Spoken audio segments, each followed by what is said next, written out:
শুভেচ্ছা জানিয়ে স্বাগত জানাচ্ছি আপনাদেরকে নেক্সাস টেলিভিশনের স্টুডিও থেকে আপনাদের রোজকার প্রিয় সরাসরি স্বাস্থ্য অনুষ্ঠান কেমন আছেন অনুষ্ঠান থেকে। আপনাদের সাথে আমি পুরোটা সময় জুড়ে আছি ডক্টর তানজিয়া খানম তম্পা। যে বিষয়টি নিয়ে কথা বলবো সেই বিষয়টি হচ্ছে শিশুদের একটি বিশেষ রোগ নিয়ে। আচ্ছা, কি বিষয় নিয়ে কথা বলা যায় বলুন তো? প্রত্যেকটা মা বাবার কাছেই তার সন্তান খুবই আদরের এবং খুবই প্রিয়, অমূল্য সম্পদ বলা চলে, এবং প্রত্যেকটা মা বাবাই আশা করে যে তার বাচ্চাটি সুস্থ স্বাভাবিকভাবে বেড়ে উঠবে, তার বুদ্ধি ঠিকভাবে থাকবে, খেলাধুলা করবে। কিন্তু এই বাচ্চাটি যদি ঠিকভাবে কথা না বলে, খেলাধুলা যদি সেভাবে না করে, সারাদিন যদি মন খারাপ করে বসে থাকে, অথবা কেউ যদি প্রয়োজনের থেকেই বেশি চঞ্চল হয়ে ওঠে, তখন এই বাচ্চাটিকে নিয়েই কিন্তু মা বাবার দুশ্চিন্তার কোনো সীমা থাকে না। হ্যাঁ, আমরা আসলে কথা বলবো আজকে বুদ্ধি প্রতিবন্ধী শিশুদেরকে নিয়ে। এই বিষয়টি নিয়ে কথা বলার জন্য আমাদের স্টুডিওতে আজকে আছেন শিশু নিউরোলজি অথবা স্নায়ু রোগ বিশেষজ্ঞ সহযোগী অধ্যাপক doctor Naznin Akter, Dhaka medical college ও হসপিটাল। ম্যাডাম কেমন আছেন? আছি আলহামদুলিল্লাহ। আপনাকে আমাদের অনুষ্ঠানে স্বাগত। অনেক ধন্যবাদ। আমরা আজকে কথা বলছি বুদ্ধি প্রতিবন্ধী শিশু নিয়ে।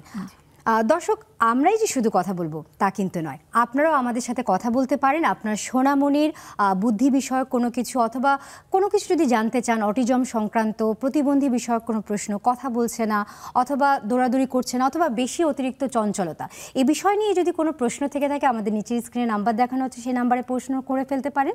এবং আমাদের অনুষ্ঠানটি ফেসবুক এবং ইউটিউবে সরাসরি লাইভে যাচ্ছে, আপনারা সেখানেও লাইক এবং কমেন্টসের মাধ্যমে আমাদের সঙ্গে যুক্ত থাকতে পারেন। চলে যাচ্ছি মূল আলোচনায়, শুনতে থাকুন, দেখতে থাকুন, আর হ্যাঁ, প্রশ্ন করতে একদমই ভুলবেন না।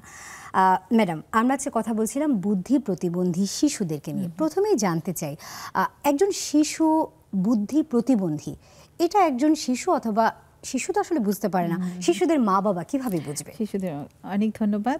আর তারপর আসলে এই বিষয়টা অনেকেরই একটা জানার বিষয়, যে আমরা অনেক কিছুই মনে করি প্রতিবন্ধকতা, যে কোনো কাজে আমি যেটা দক্ষতা অর্জন করতে পারি না সেটাতে আমার কিন্তু প্রতিবন্ধকতা থাকে, বাধা থাকে।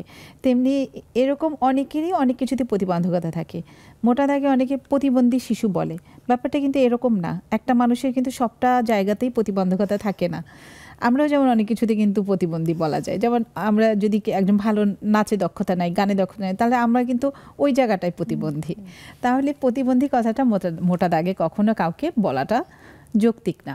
তাহলে আমরা কি বলতে পারি, যে কোনো একটা সেগমেন্টে একটা বাচ্চা হয়তো তার বয়স অনুযায়ী যেই জিনিসটা অর্জন করার কথা ছিল সেটা সে করতে পারছে না।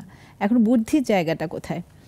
বুদ্ধির জায়গাটা হচ্ছে যে একটা বাচ্চা, বুদ্ধি বলতে কি বুঝি, আমার বাচ্চাটা একটা পরিবেশের সাথে খাপ খাওয়াচ্ছে, যেই পরিবেশে তার যেরকম আচরণটা করা দরকার সেই আচরণটা করতে পারছে। সে একটা সঠিক সিদ্ধান্ত, যে বয়সে তার যেটা নেওয়ার কথা, ভালো মন্দ বিবেচনা, কোনটা ভালো কোনটা খারাপ সেটা বোঝা, কোনটা থেকে আমার বিপদ আসতে পারে, কোনটা থেকে কোনটা আমার নিরাপদ সেটা বুঝতে পারা, আমার কে আপন কে আমার পর, কে আমাকে ভালোবাসে কে আমাকে ভালোবাসে না, এই জিনিসগুলোকে যে ডিফারেন্সিয়েট করতে পারে, মানে আলাদা করতে পারে, সেটা হচ্ছে তার বয়স অনুযায়ী সে তার বুদ্ধিটা হয়তো সেই পরিমাণ আছে, সমান সমান আছে। এবং এই বুদ্ধিটাকে কিন্তু আমরা মেজার করি, যেটা আমরা বলি যে আইকিউ। আইকিউ দিয়ে আমরা যে ইন্টারন্যাশনাল কোয়েশ্চেন, যেটা আমাদের বয়স অনুযায়ী যে যতটুকু বুদ্ধি আমার দরকার সেটা আমরা এভাবে কিছু সাইকোমেট্রিক টুলস আছে, সেটা দিয়ে কিন্তু আমরা তাকে অ্যাসেস করতে পারি। হ্যাঁ, যে তাকে আমরা নির্ধারণ করতে পারি যে সে এটা পারছে কিনা। তাহলে একটা মানুষের আইকিউ যখন 100 হয়, তার মানে তার বয়স অনুযায়ী সে যে কাজটা করার কথা ছিল সেই কাজটা করতে পারছে।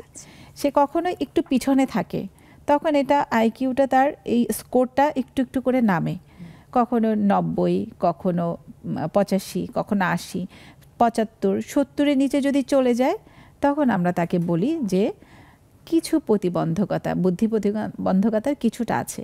ইন্টেলেকচুয়াল ডিসএবিলিটি যদি এটাকে আমি ইংলিশে বলি, তাহলে তখন এটা হবে মাইল্ড বা লেভেল 1। যখন এটা আরও নিচে চলে যায়, 60-এর নিচে চলে যায়, তখন আমি তাকে বলতে পারি মাঝারি ধরনের। এটা যদি আরও নিচে চলে যায়, 40-এর নিচে, তখন হয়তো একদম মানে বলবো যে মারাত্মক ধরনের। এভাবে লেবেল করা যায়।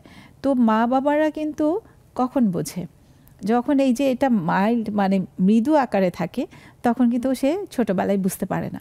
সে আস্তে আস্তে হয়তো পারছে, মনে করছে হ্যাঁ শিখে যাবে, তার কাজগুলো সে মোটামুটি একটু দেরিতে দেরিতে হলো। বুদ্ধির ব্যাপারটা তখনই বেশি বাবা মারা অ্যালার্ট হয় যখন তার একটা একাডেমিক ক্যারিয়ারের দিকে যায়। সে যখন স্কুলে যায় সে ওই পড়তে পারছে কিনা, পড়াটা মনে রাখছে কিনা, সে লেখাটা সময় মতো শিখতে পারছে কিনা, এটা দেখেই বেশিরভাগ বাবা মা কিন্তু অ্যালার্ট হয়।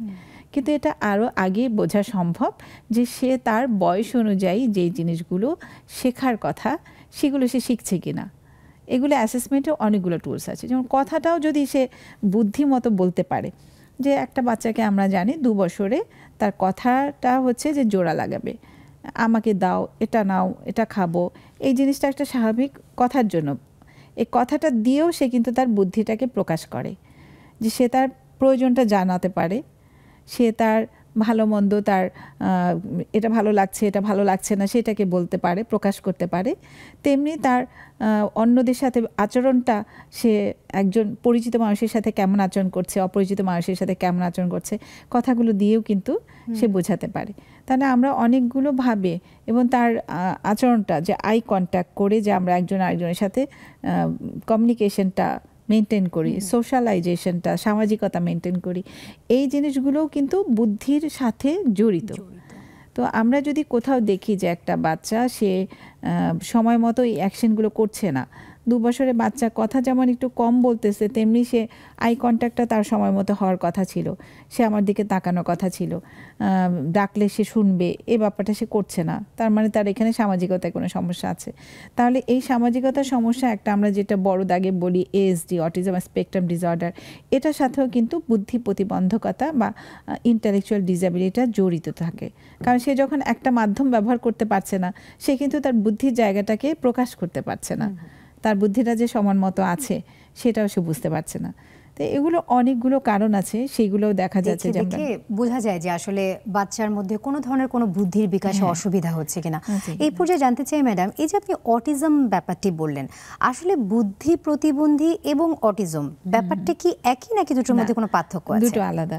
যেমন আমরা যেটা বললাম যে একটা বাচ্চা যখন জন্ম হয় তারপর থেকে তার বিকাশ ঘটতে থাকে, তার যেমন শরীরের মানে বাড়তে থাকে, গ্রোথ হয়, সে বড় হচ্ছে, খাচ্ছে, তাই তার শরীরটা বাড়ছে, সে সাইজে বাড়ছে, ওজনে বাড়ছে, লম্বায় বাড়ছে। তার পাশাপাশি তার বিভিন্ন যে মানে ডোমেইন বলি আমরা, সেগুলোতে তার বিকাশ ঠিকমতো হচ্ছে কিনা। এই বিকাশের অনেকগুলো ডোমেইনের ভিতরে, যেমন হাঁটা চলা সহ যেটা দিয়ে আমরা অ্যাসেস করি হাঁটা চলার ব্যাপারটা, সেই ডোমেইনটাকে আমরা বলি মোটর ডোমেইন। তেমনি আমরা বলি যে সোশ্যালাইজেশন, সে 4 সপ্তাহে একটা বাচ্চা কিন্তু মার দিকে তাকিয়ে হাসে, এটাকে আমরা সোশ্যাল ডোমেইনের ভিতর পড়েছি। যে আই কন্ট্যাক্ট করবে, সে বুঝতে পারবে কে তার ঘরের মানুষ, কে তার বাইরের মানুষ, কার সাথে কেমন আচরণ করতে হবে, এইটাকে ডিফারেন্সিয়েট করাটা আবার বুদ্ধির ভিতরে পড়েছে।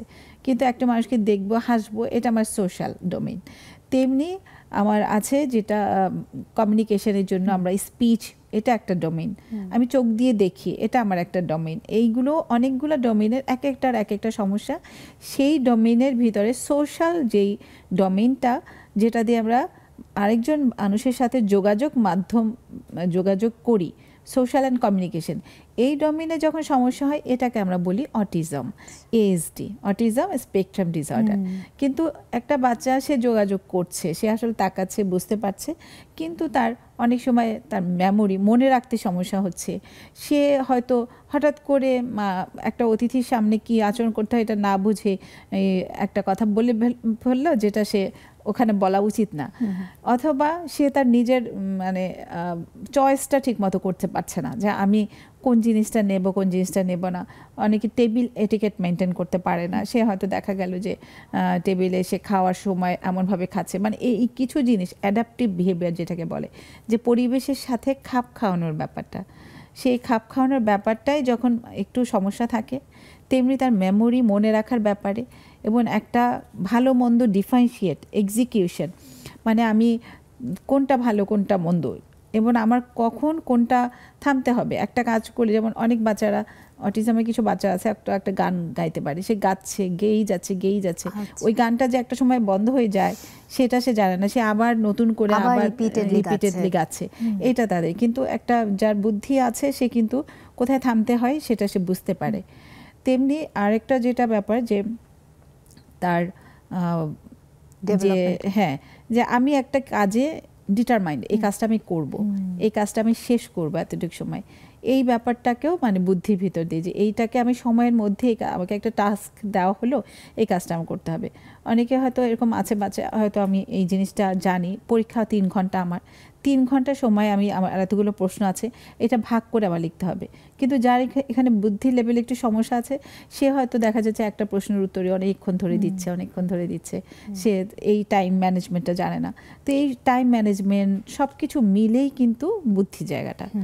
একটা বাচ্চা যে হচ্ছে তার বুদ্ধি জায়গাটা খুব ভালো, এটা আমাদের ব্রেইনের সাধারণত মস্তিষ্কের যে সামনের অংশটা, ফ্রন্টাল পার্ট, এটাই বুদ্ধিবৃত্তিটা নিয়ন্ত্রণ করে, গুরুত্বপূর্ণ। এবং সেই সাথে মনে আমাদের পার্সোনালিটি, মানে আমাদের ব্যক্তিত্ব, আত্মপ্রকাশের ব্যাপারটি, এটা আরেকটা খুবই ইম্পর্টেন্ট ব্যাপার, যেটা হচ্ছে যে বুদ্ধির সাথে আচরণটা।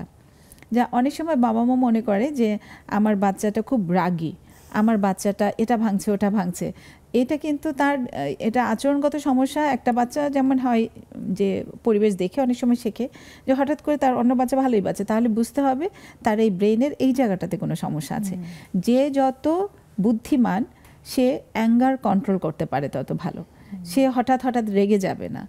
সে কোথায় মানে তার হয়তো আরেকজনের সাথে তর্কে মনে হলো যে সে তর্ক করছে, তার এই তর্কটা আসলে জাস্টিফাই না, তার কথাটা ভুল আছে, এই ভুল কথাটা জেনেও তার সাথে আরও বেশি ভুলে জড়িয়ে যাওয়া, এই জিনিসটাও কিন্তু মানে বুদ্ধির স্বল্পতা। যদি আমি প্রকৃত বুদ্ধিমান যে ব্যক্তি, সে কিন্তু তর্কে জড়ায় না মূর্খদের সাথে। আর মূর্খ কোথায় বলবো, যে হয়তো সে তার লেভেল অনুযায়ী এডুকেশনটা পায়নি, তার যেখানে যতটুকু এটা কিন্তু যে এই কারা বুদ্ধি প্রতিবন্ধকতা থাকে, কাদের হয়, এই জিনিসটা একটা গুরুত্বপূর্ণ। আসলে কাদের হচ্ছে, মানে আমরা কাদেরকে বলছি, কোন বয়সের বাচ্চাদেরকে কেন বলছি, হচ্ছে, এটা কেন হচ্ছে।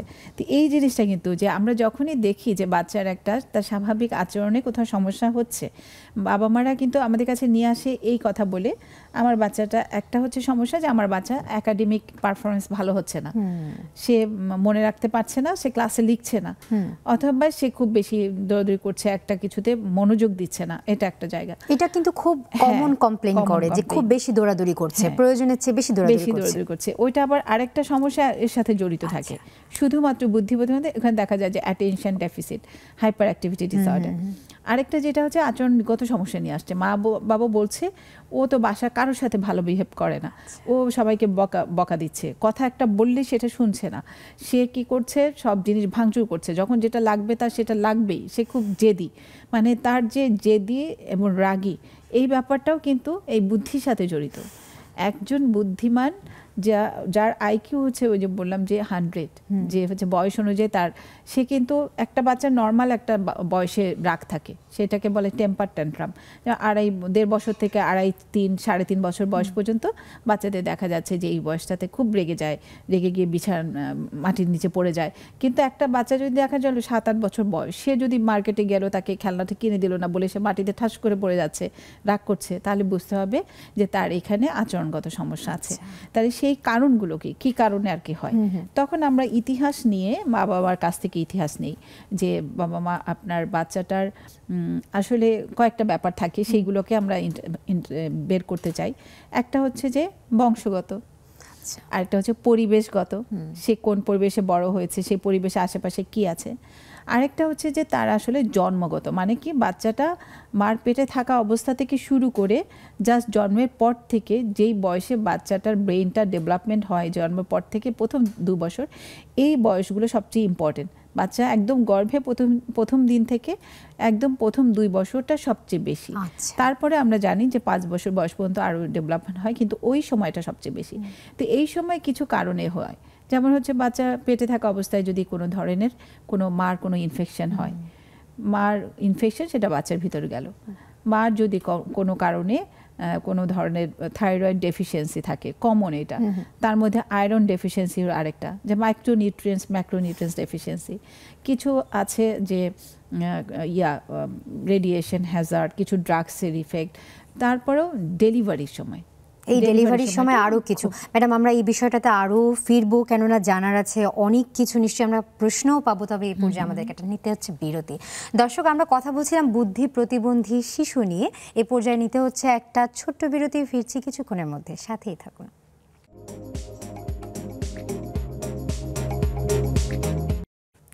বিরতির পরে আপনাদেরকে আবারও স্বাগত। নিশ্চয়ই টেলিভিশনের পর্দা থেকে আপনাদের চোখ যায়নি এবং আমরা কথা বলছিলাম বুদ্ধি প্রতিবন্ধী শিশু নিয়ে। আমাদের সাথে আছেন শিশু স্নায়ুরোগ বিশেষজ্ঞ সহযোগী অধ্যাপক ডক্টর নাজদিন আক্তার।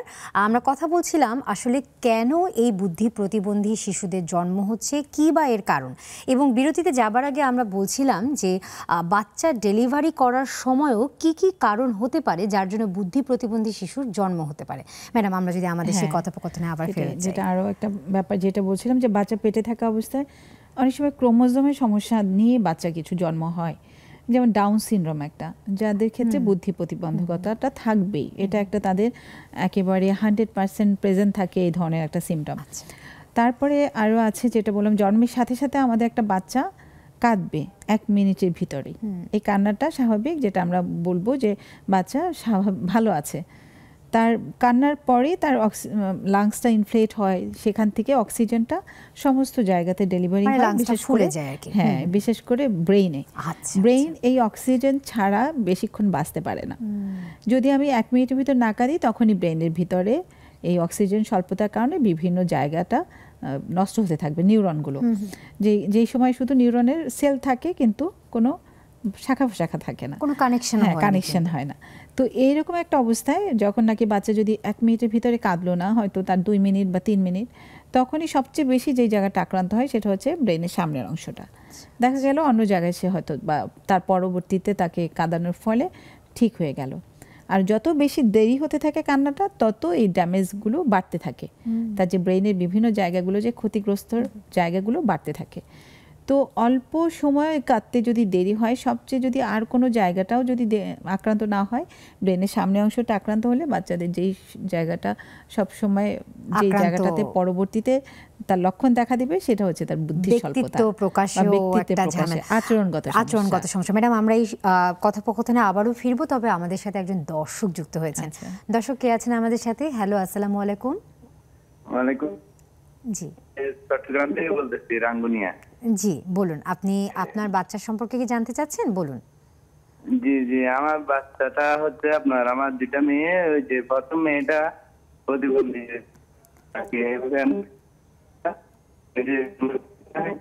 থেকে মাঝে মাঝে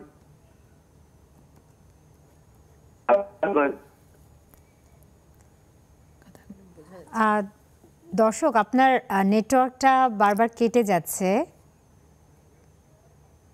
বোঝা যাচ্ছে না আমার?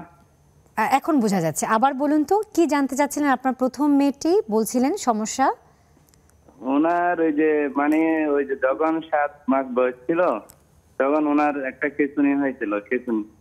খিঁচুনি হওয়ার থেকে ওইটা কিন্তু এখনো 5 বছর পর্যন্ত আছে। চিকিৎসা করলেও যাচ্ছে না এটা। ওই ওষুধের মাধ্যমে ওষুধ খাওয়াইলে ঠিক থাকে, না হলে ওটা আবার উঠে যায়।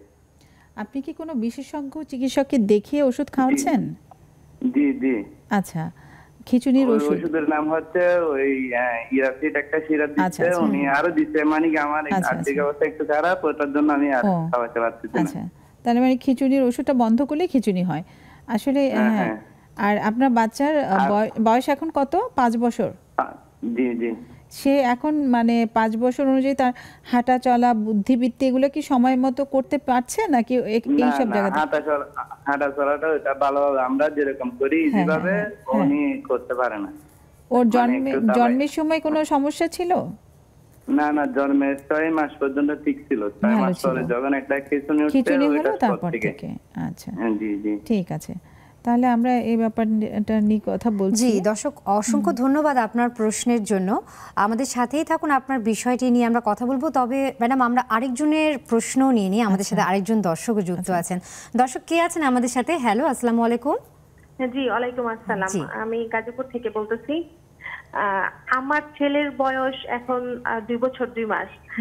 তার যখন 18 মাস ছিল বয়স, তখন আমরা বুঝতে পারছি সে কথাটা কম বলে, আর তার প্রচুর চঞ্চল। তার বয়সের সেম এজের আমার বোনের ছেলেরই, সে সব কথা বলতে পারে, সব বুঝে, ঠাস ঠাস করে সব কথা বলতেছে, কিন্তু আমার ছেলে বলতেছে না। এমনকি আই কন্টাক্ট করতেছিল না।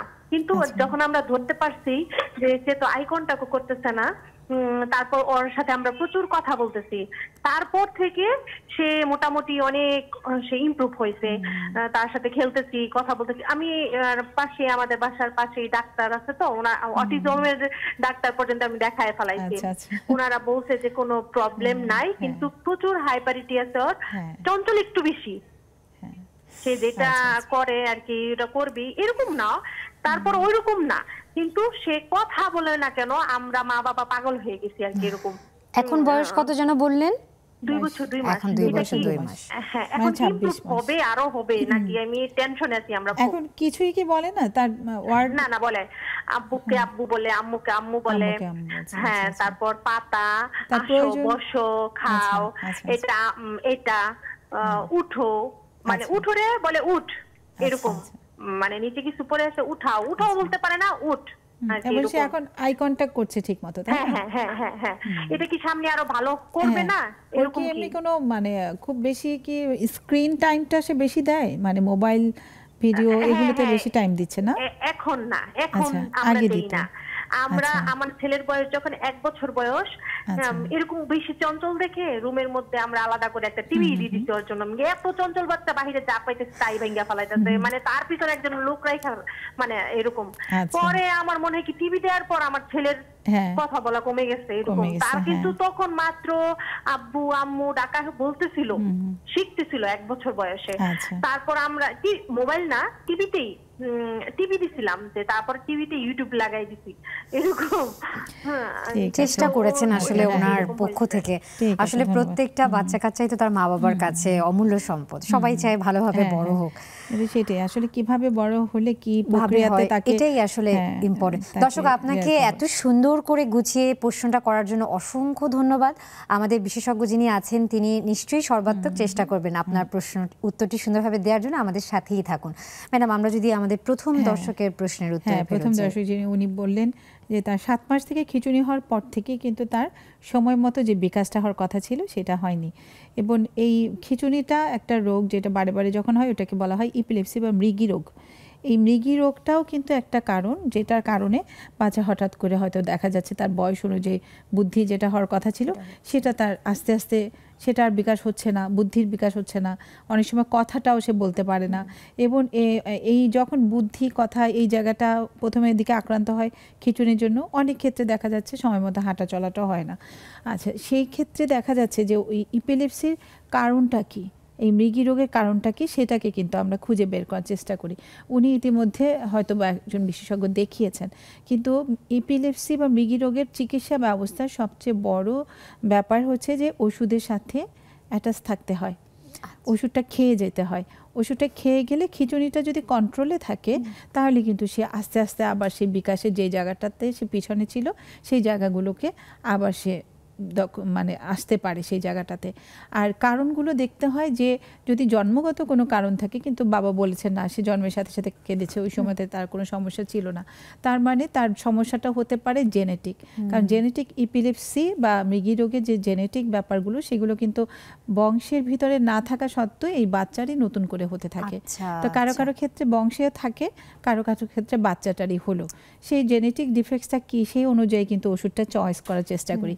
আমাদের যখন যত বেশি আমাদের অ্যাডভান্স হচ্ছে মেডিকেল সায়েন্স, আমরা প্রেসিশন মেডিসিন বলে একটা কথা বলি, মানে একদম জেনেটিক ডিফেক্টটা কি সেটা জেনে সেই অনুযায়ী একদম ওষুধটা চয়েস করা। তাহলে হবে কি, এবং সেই অনুযায়ী ওষুধের ডিউরেশনটা কত হবে ততদিন আমি জানি, মানে তার জিনের প্রবলেমটা আইডেন্টিফাই করে। সেটা আমাদের বাংলাদেশে আমাদের করা যায়, কিন্তু আমরা আমাদের নেইবারিং কান্ট্রি হেল্প সাহায্য নিয়ে করি, কারণ জেনেটিক ল্যাবগুলো আমাদের এখনো বেশি ওইভাবে করে ডেভেলপড হয়নি। কিন্তু অনেকেই করে, এটা একটু কস্টলি টেস্ট, একটু টাকা পয়সা খরচ হয় বেশি, তাই অনেকে করতে চায় না। কিন্তু এই যখনই একটা খিঁচুনির চিকিৎসা করতে আমরা 2 বা তার অধিক ওষুধ দিয়েও মানে তার কন্ট্রোলটা হয় না, সেটা নিয়ন্ত্রণে থাকে না, তখনই কিন্তু আমাদের এটাকে বলা হয় যে ড্রাগ রেজিস্ট্যান্ট ইপিলেপসি। তো সেই ক্ষেত্রে আমাদের জেনেটিক টেস্ট করাটা একটা গুরুত্বপূর্ণ কাজ, সঠিক ওষুধ দেওয়াটাও একটা ইম্পর্টেন্ট ব্যাপার। এবং সবসময় মাথায় রাখতে হবে যে ওষুধটা খেয়ে যদি আমার রোগটা নিয়ন্ত্রণে থাকে অবশ্যই আমার এটাই খাওয়াতে হবে। সেক্ষেত্রে আমি কিছুদিন খাওয়ালাম কিছুদিন খাওয়ালাম না, এটা যখন করব তখনই কিন্তু আমার তখন ওই যে এই সমস্যাগুলো দেখা দিবে। খিঁচুনির পাশাপাশি তার এই প্রতিবন্ধকতা, বুদ্ধি, কথা বলা, তার থেকে বেশি সমস্যা যেটা খিঁচুনি হওয়াকালীন সময়টাও কিন্তু মৃত্যু ঝুঁকি অনেক থাকে।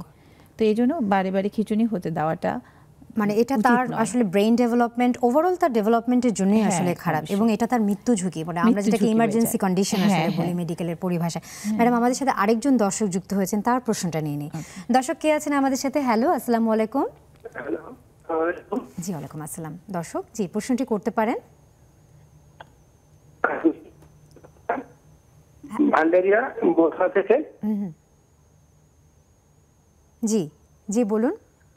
আমি ভান্ডারিয়া বোথা থেকে। জি জি, প্রশ্নটি করুন, কি বিষয় জানতে চাচ্ছেন? আমার ছেলের বয়স 2 বছর 4 মাস। আচ্ছা আচ্ছা, এরপর?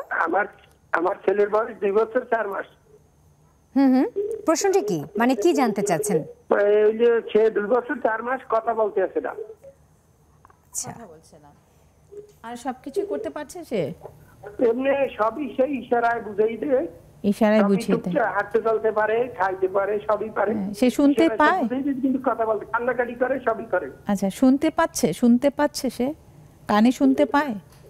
আগে 1 বছর আর আগারখানে সে মা, বাবা, দাদা, দিদি, কাকা বলতো, কিন্তু এরকম কিছুই বলে না।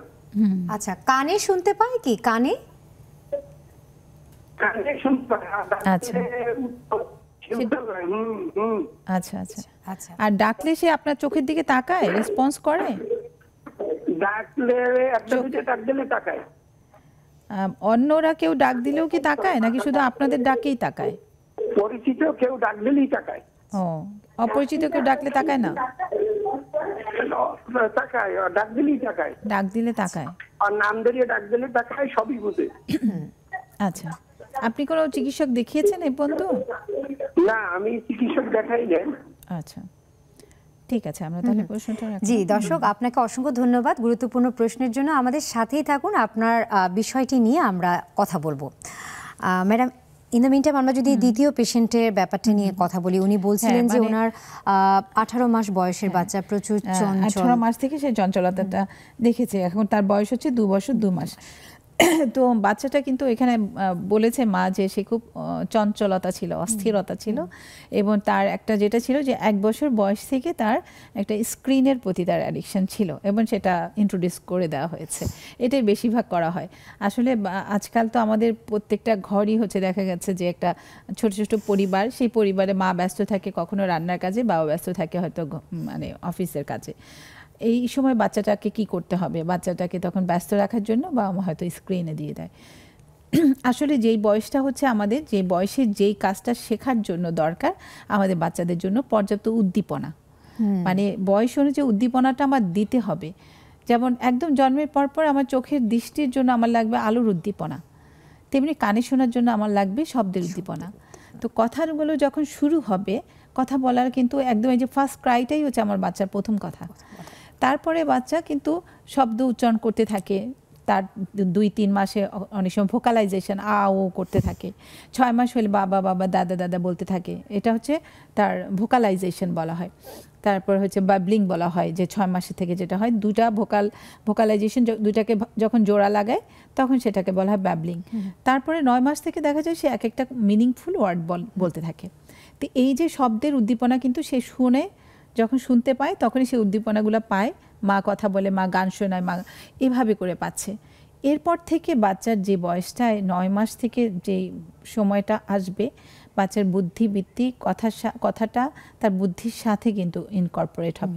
মানে সে যখন বলতেছে যে তোমার এই হাত কোনটা বলো তো, সে হাত দেখাচ্ছে। তারপর যদি বলে তোমার এটা কি হাত, বা এটা কি তোমার চোখ, এই যে অর্গানগুলো দেখে দেখে বলতে চায়, এগুলো কিন্তু সে বাবা মা বলে, তাই সে শিখছে। এই ব্যাপারগুলো উদ্দীপনা দিচ্ছে বলেই, কিন্তু এই সময়টা আমরা উদ্দীপনা দেওয়ার কাজটা কিন্তু আমরা আলাদা করে অনেক সময় বেশি সময় নিয়ে করি না। কখন করি? যে বাচ্চা যখন খাচ্ছে, বাচ্চা খাচ্ছে না, ওই সময়টা আমি অনেক গল্প বলি, অনেক শব্দগুলো বলতে থাকি, দেখো বাবু এটা আশেপাশে দেখাচ্ছি, এটা ওটা বলছে, অনেক গল্পগুলো করি। এভাবে কিন্তু বাচ্চা একটা উদ্দীপনা পায় খাওয়ার সময়। তো এই সময়টা কিন্তু খুব ইম্পর্টেন্ট, খাওয়ার সময়টা বাচ্চার সাথে মার একটা ইন্টারাকশনের সময়। আদারওয়াইজ কিন্তু আমরা প্রত্যেকে ব্যস্ত থাকি প্রত্যেকটা কাজে। আমরা টাইম ধরে বাচ্চাকে এই উদ্দীপনা কথা শেখাবো বলে বসে আছি, এরকম কিন্তু খুব কমই হয়। তাহলে খাওয়ার টাইমটা খুব একটা ইম্পর্টেন্ট সময়। তো এই সময়টাই বাবা মা কী করে বেশিরভাগই, বাচ্চা যাতে ঠিক মতো খায়, খাওয়ানোর জন্য তাকে স্ক্রিনে দিয়ে তখন একটা মোবাইল ডিভাইসের সাথে সম্পৃক্ততা হয়ে যায়। তখন কিন্তু আমারও বেশি কথা বলতে হচ্ছে না, বাচ্চা তাড়াতাড়ি করে খেয়ে নিচ্ছে, বাচ্চার নজর ওদিকে। তাতে কি করে, তার অ্যাটেনশনটা কিন্তু এখন বিভিন্নভাবে ডাইভার্ট হয়ে যাচ্ছে, খাওয়ার প্রতিও তার ইন্টারেস্ট থাকছে না, আবার স্ক্রিনের প্রতি। ম্যাডাম আমরা এই বিষয়টিতে আবারও ফিরবো, কেননা আসলে এই বিষয়টি নিয়ে আসলে আলোচনা আরও করতে হবে এবং পেশেন্টকেও আমাদের দুটো পেশেন্টই একই রকম। তবে এই বিষয়টি নিয়ে আমরা কথা বলবো আসলে বিরতি থেকে এসে। দর্শক, এই পর্যায়ে নিতে হচ্ছে আমাদেরকে একটা ছোট্ট বিরতি। ফিরছি কিছুক্ষণের মধ্যেই, সাথেই থাকুন।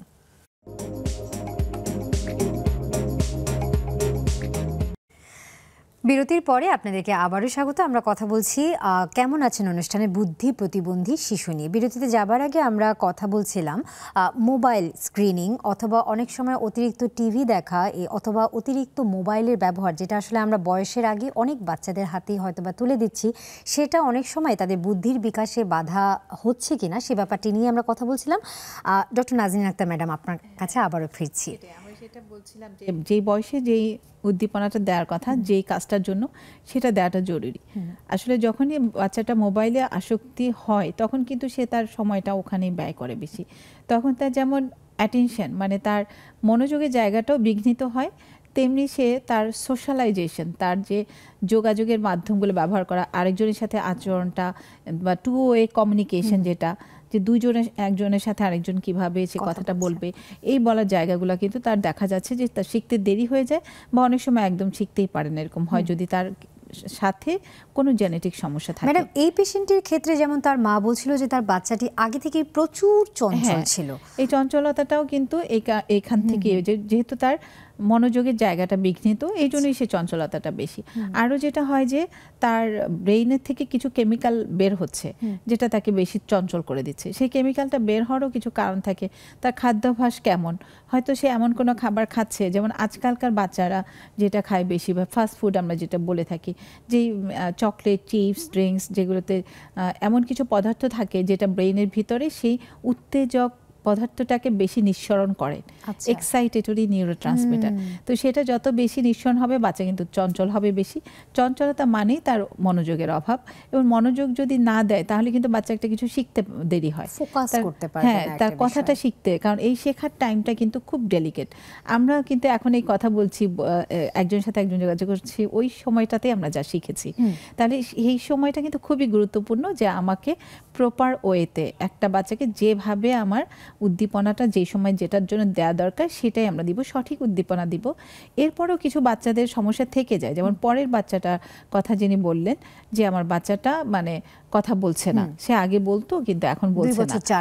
তাহলে এই ক্ষেত্রে কিন্তু তার একটু অ্যাসেসমেন্ট দরকার, মানে তাকে আমার নির্ধারণ করতে হবে যে তার আসলে অটিজম সংক্রান্ত কোনো সমস্যা আছে কিনা, এবং সেটা কোন লেভেলে আছে, লেভেল 1, লেভেল 2 না লেভেল 3। তাহলে এই লেভেলগুলো যত আমি জানতে পারবো, তারপরে তাকে আমরা সেই অনুযায়ী উদ্দীপনা দেওয়ার ব্যবস্থাগুলো করব। কোনো কোনো ক্ষেত্রে ওষুধের প্রয়োজন হয়, বেশি অতিরিক্ত চঞ্চলতা থাকলে, যেমন আগের বাচ্চাটা যদি কথা শিখতে দেরি হয়, তার চঞ্চলতাটা যদি অনেক বেশি পর্যায়ে থাকে, তাকে কিন্তু আমার কিছু ওষুধ দিতে হবে চঞ্চলতা কমানোর জন্য। তারপর তাকে সঠিক নিয়মে আমি উদ্দীপনাগুলো দিতে থাকবো। এটা কি ভালো হয় ম্যাডাম? উনি যেমন প্রশ্ন করছিলেন, ভালো হয়। হ্যাঁ, আমরা এই যে বলছে যে সে কিন্তু কিছু কথা বলছে, একটা দুটো করে কথা বলছে, এবং সে বলবে ইনশাল্লাহ। কিন্তু পরের বাচ্চাটার ক্ষেত্রেও এরকম যে আমার যদি আমি অ্যাসেসমেন্ট করে তাকে পরীক্ষা নিরীক্ষা করে যদি মনে হয় যে তার ভিতরে অটিজমের লক্ষণ আছে, সেই ক্ষেত্রে কিন্তু তার কিছু চরিত্র থেকে যায় অনেক সময়। তাই যত দ্রুত এই বাচ্চাগুলোকে আমাদের অ্যাসেসমেন্ট করে সেই অনুযায়ী আমরা উদ্দীপনা দিতে পারি, তত দ্রুত কিন্তু বাচ্চাটার ভালো হওয়ার সম্ভাবনাটা থাকে বেশি। সে কিন্তু যেমন আমরা এখানে দুইটা জিনিসকে আমরা নোটিস হলো যে প্রথম বাচ্চাটার হয়তো বা ADHDর মতো হবে, যদিও আমাদের এটা অ্যাসেসমেন্ট ছাড়া বলা সম্ভব না। ম্যাডাম, এই পর্যায়ে একজন দর্শকের আরেকটা ফোন নিয়ে নিতে চাই, তারপর আমরা একসাথেই সবকিছু নিয়ে কথা বলা যাবে। প্রশ্নটি নিয়ে নিই। দর্শক কে আছেন আমাদের সাথে? হ্যালো, আসসালামু আলাইকুম। আসসালামু আলাইকুম, আমি স্বপ্না বলছি মোহাম্মদপুর থেকে। জি, তো আমার ছেলেটার 16 বছর বয়স, কিন্তু ও ম্যাচুরিটি বাচ্চাদের মতো খুবই সামান্য ব্যাপারে রিঅ্যাক্ট করে, এবং খুব খুব উল্টা বোঝে, মানে একটা ঠাট্টা ছলে একটা কিছু বললেও ও রিয়াক্ট করে ফেলে, তুমি আমাকে এটা বলেছো কেন। তো আমরা খুব নমনীয় হতে চাচ্ছি ওর সাথে, কিন্তু ও আমাদেরকে একসেপ্ট করছে না।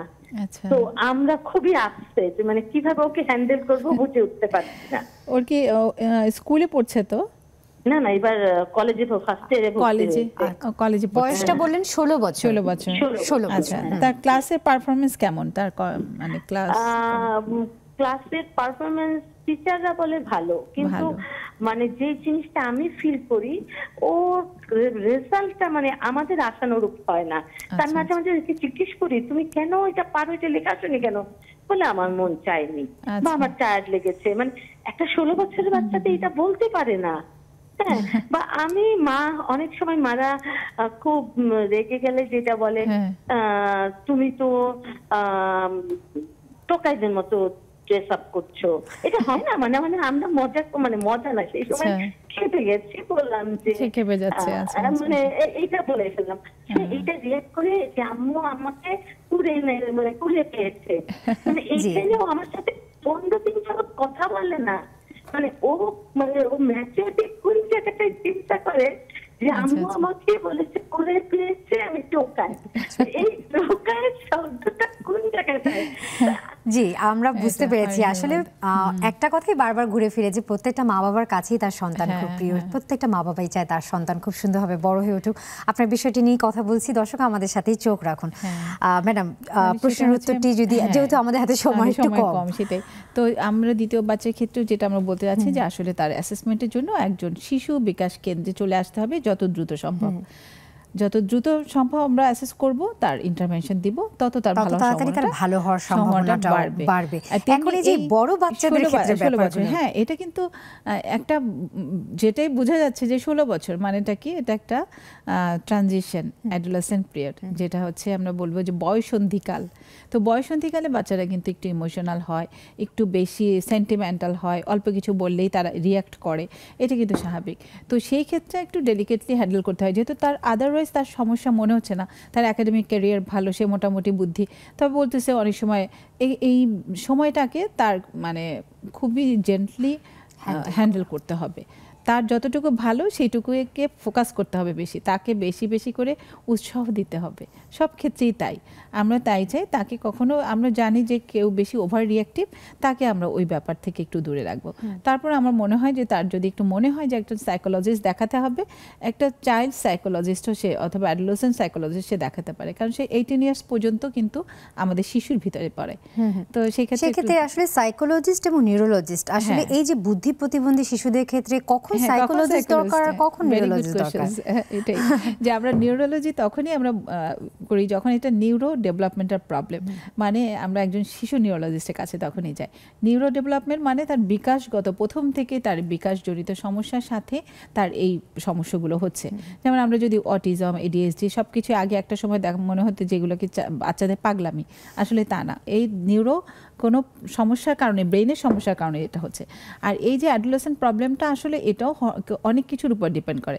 এটা হরমোনাল হতে পারে, এটা পরিবেশগত হতে পারে, এটা হতে পারে যে আজকাল যে আমাদের যে এই জেনারেশন যারা হচ্ছে জুমার, তাদের জন্য তাদের স্ক্রিন, তারা অনেকের সাথে অনেক কিছু দেখে তাদের ভিতরে কিন্তু তারা একটু আলাদাভাবে বড় হয়ে যাচ্ছে। তো তাদের ক্ষেত্রে কিন্তু আমাদের এই তার পার্সপেক্টিভটা আমাদের জানতে হবে, শুনতে হবে। তার মনোজগৎটা একরকম, সেই মনোজগতের সাথে আমার কিছুটা অ্যাডজাস্ট করে দিতে হবে। সেই অ্যাডজাস্টমেন্টের জায়গায় দুজনের কতটা গ্যাপ, সেই গ্যাপটা আমাদের মিনিমাইজ করতে হবে। সেক্ষেত্রে বাবা মাকেও কিছু শেখাতে হবে, আপনি ওর সাথে এই আচরণটা করেন, বাচ্চাকেও বলতে হবে তোমার এটা করতে হবে।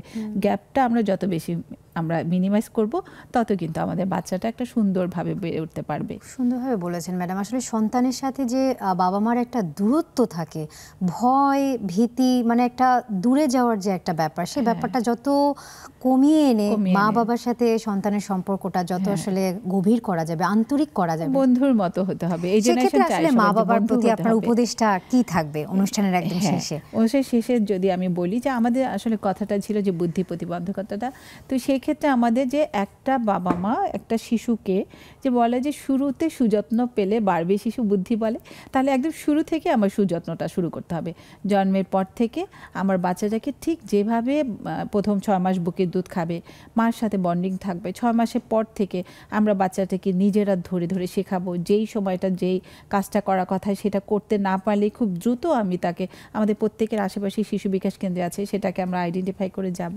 এবং যে মানসিক যে সমস্যাগুলো, আচরণগত যে সমস্যাগুলো দেখা দেয় সেগুলোকে কিন্তু ওই যে পাগলামি জিনে ধরা, এই যে গ্রামে গঞ্জে যেই প্রচলিত আছে সেই কুসংস্কারের বাইরে থেকে এসে আমাদেরকে বোঝাতে হবে যে এই বাচ্চার সাথে আচরণগত পরিবর্তনের জন্য আমার কি আচরণ করতে হবে একটা শিশুর সাথে, এটা আমার জেনে নেওয়ার জন্য একদম যেই জায়গাটাতে আসতে হবে সেখানে আমি আসব। গুরুত্বপূর্ণ। এবং তাদের খাওয়া দাওয়ায় অথবা মানসিক বিকাশে আর কি কি ভূমিকা রাখা যেতে পারে? খাওয়া দাওয়ার ব্যাপারে তো অবশ্যই আমরা কিন্তু ছোটবেলা থেকে জানতাম সুষম খাদ্যের একটা ব্যাপার, যে আজকাল অনেকে অনেক কিছু অ্যাডভাইস করে অনেক ধরনের, যে এটা ছাড়া খাইতে, এটা একদমই খাওয়া যাবে না, এটা লবণ ছাড়া খাবার কিংবা একদম চিনি ছাড়া খাবার, তা না, আমরা সব খাবারই খাবো। সেই খাবারটা হবে ঘরে তৈরি। প্রথম 6 মাস যেমন বুকের দুধ, তারপর থেকে ঘরের খাবার, ঘরের গরম খাবার নরম করে খেতে দিতে হবে। সেই খাবারের মধ্যে প্রোটিন, কার্বোহাইড্রেট, ফ্যাট থাকবে, তেল থাকবে, চর্বি থাকবে, সবকিছুই থাকবে। লবণও থাকতে হবে। লবণের স্বাদ ছাড়া একটা বাচ্চা স্বাদ পাবে না। তাহলে কোনো কিছু বাদ দিয়ে না, তবে চেষ্টা করতে হবে খাবারটা যেন ফ্রেশ হয়, একদমই ফ্রেশ হয় এবং যতটুকু অর্গানিক খাবার দেওয়া যায় এটার জন্য আমরা চেষ্টা করব।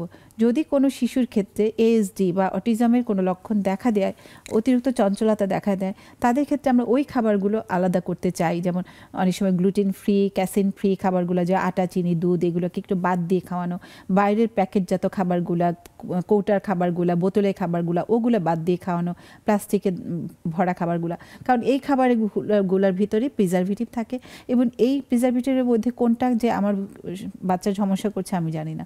তো সব বাচ্চার ক্ষেত্রেই এগুলো বাদ দিয়ে চলাটাই খুব ভালো, গুরুত্বপূর্ণ।